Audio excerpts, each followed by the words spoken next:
मुस्कुराहटें बखेरने वाला सबको सोगवार छोड़ गया। कॉमेडी किंग उमर शरीफ जर्मनी में इंतकाल कर गए।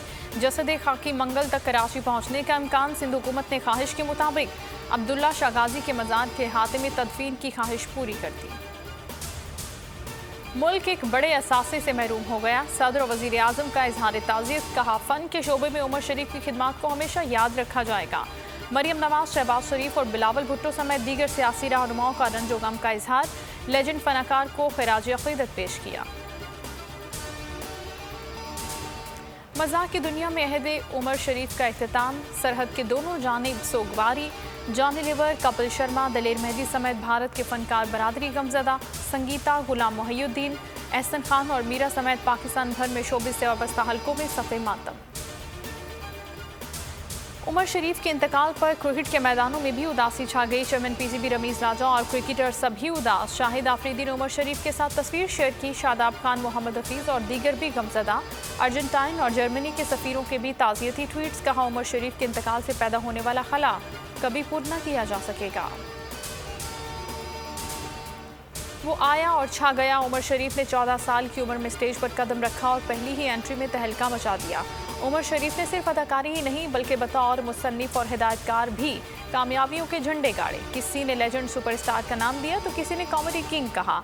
अपने निराले मुनफरिद अंदाज से दुनिया भर में अपना लोहा मनवाकर जिंदगी भर दाद समेटते रहे। स्टेज ड्रामा बुड्ढा घर पर है बकरा किस्तों में बेपनाह मकबूलियत हासिल की।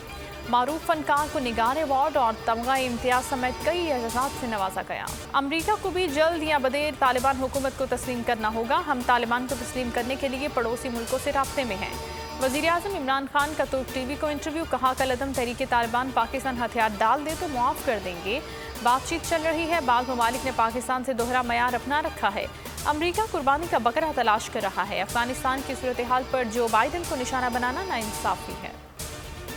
पार्लियामेंट को एतमाद में लिए बगैर टीटीपी से मुज़ाकरात का हक नहीं है। हम कौमी सिक्योरिटी फैसलों की इत्तला गैर मुल्की मीडिया से इंटरव्यूज़ में मिलती है।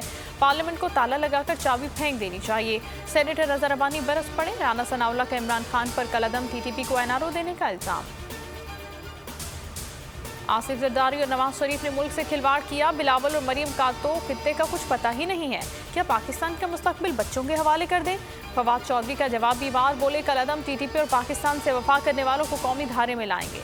शेख रशीद ने दावा किया कि इसी हफ्ते चेयरमैन नैब का फैसला हो जाएगा। पीपल्स पार्टी समझदार है, समझौता एक्सप्रेस पर चढ़ गई। नून लीग जूते भी खाएगी और समझौता एक्सप्रेस पर भी चढ़ेगी। और रावलपिंडी में नेशनल T20 कप के दिलचस्प मैचेस जारी। इवेंट के 15वें मैच में खैबर पख्तूनख्वा ने बलोचिस्तान को 55 रन से हरा दिया। अरशद इकबाल और आसिफ आफरीदी ने 3-3 शिकार किए। पॉइंट्स टेबल पर खैबर पख्तूनख्वा दूसरी पोजीशन पर आ गई। हेडलाइंस आपने जानी। न्यूज़ स्टूडियो से फिल वक्त इतना ही। किसी भी खबर के लिए विजिट कीजिए bolnews.com और देखते रहिए बोल न्यूज़। सब्सक्राइब करें और बेल दबाएं ताकि कोई खबर रह न जाए।